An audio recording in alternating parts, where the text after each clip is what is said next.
આગળ વધીએ દિલ્હી ખાતે વિરોધ પ્રદર્શનની શાહી હજુ સુધી સુકાઈ નથી।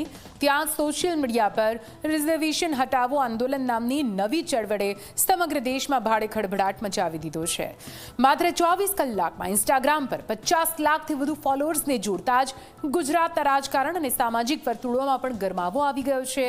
એસપીજી, પાસ અને પાટીદાર અગ્રણીઓએ પણ આંદોલનને ટેકો આપતા આ ઝુંબેશને ખુલ્લું સમર્થન આપીને આઝાદીના 75 વર્ષ પછી જ્ઞાતિ આધારિત નહીં પરંતુ માત્ર આર્થિક સ્થિતિના આધારે જ અનામત આપવાની બુલંદ માંગ કરી છે।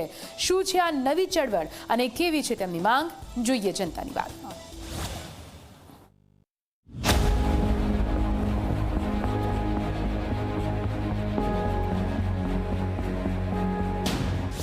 હવે અનામત હટાવો આંદોલન, સોશિયલ મીડિયા પર ચાલી ઝુંબેશ, 24 કલાકમાં 50 લાખ લોકો જોડાયા।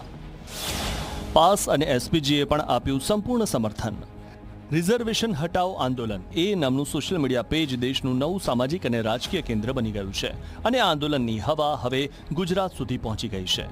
આઝાદીના 75 વર્ષ પછી દેશમાં જ્ઞાતિ આધારિત નહીં પરંતુ ગરીબી અને આર્થિક સ્થિતિના આધારે જ અનામત મળવી જોઈએ તેવા સૂર સાથે ગુજરાતના પાટીદાર આગેવાનો પણ આ આંદોલનને સમર્થન આપીને મેદાનમાં આવી ગયા છે। અનામત નીતિમાં સમીક્ષા અને સુધારાની માંગ સાથે એસબીજી અને પાસના અગ્રણી નેતાઓ હવે અનામત હટાવવાનો સમય આવી ગયો હોવાની વાત કરી રહ્યા છે। તમે ખરેખર એવી પ્રથા, એવો કાયદો લાવો કે જ્ઞાતિ ના જુઓ, જેને પણ કોઈ પણ જ્ઞાતિની અંદર ગરીબ પરિવાર હોય, ગરીબ પરિવારને આનો લાભ મળવો જોઈએ। જો આનો લાભ નથી મળતો તો દેશનું જ આપણે નુકસાન કરી રહ્યા છીએ અને દેશ જ તૂટી જવાનો છે, કારણ કે આ પ્રથાથી 100% જે એકચ્યુઅલ જે વર્ગ છે એવા વર્ગને આનો લાભ મળતો નથી।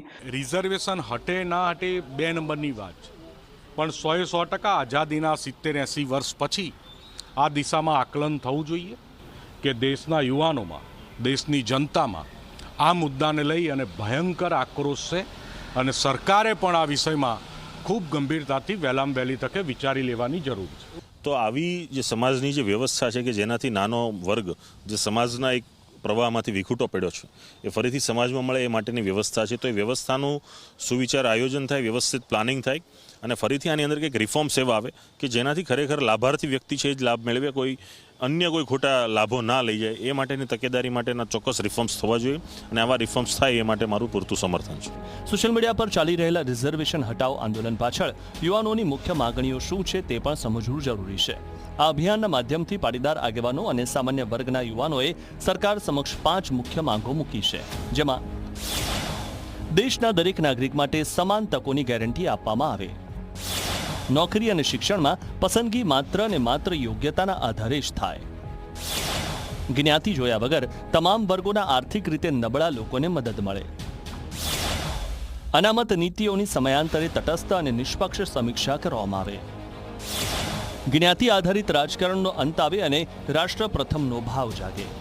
જ્યારે એસપીજી અને પાસના અગ્રણીઓ મેદાનમાં આવી ગયા છે ત્યારે પાટીદાર અગ્રણી પરસોત્તમ પીપળિયાએ પણ અનામત પ્રથા પર પ્રહાર કરતા કહ્યું કે અનામતનો મુદ્દો 80 વર્ષ જૂનો છે। ચોક્કસ વર્ગના લોકોને સમાજ સાથે જોડવા આ લાભ અપાયો હતો, પરંતુ રાજકીય પક્ષોએ અનામતનો લાભ લઈને માત્ર પોતાના રાજકીય રોટલા જ શેક્યા છે। અત્યારે અનામત હેઠળ જે જ્ઞાતિઓ આવે છે એને લાભ મળે છે, જે અનામત હેઠળ નથી આવતી એને પણ એની હિસ્સેદારીથી રોકી શકાય નહીં, એને અલગથી વ્યવસ્થા કરવી જોઈએ। તો મારી દ્રષ્ટિએ અનામતનો કોઈ પ્રશ્ન રહેતો નથી, પણ રાજકીય હસ્તીઓ આ પ્રશ્નો ઉકેલ નહીં કરે, કારણ કે એને સત્તા મેળવવાની આ સીડી છે, એટલે એ સીડી ક્યારેય હટાવશે નહીં। તો બીજી તરફ રાજ્ય સરકારના પ્રવક્તા મંત્રી જીતુ વાઘાણીએ બંધારણની સર્વોપરિતાનો હવાલો આપ્યો છે।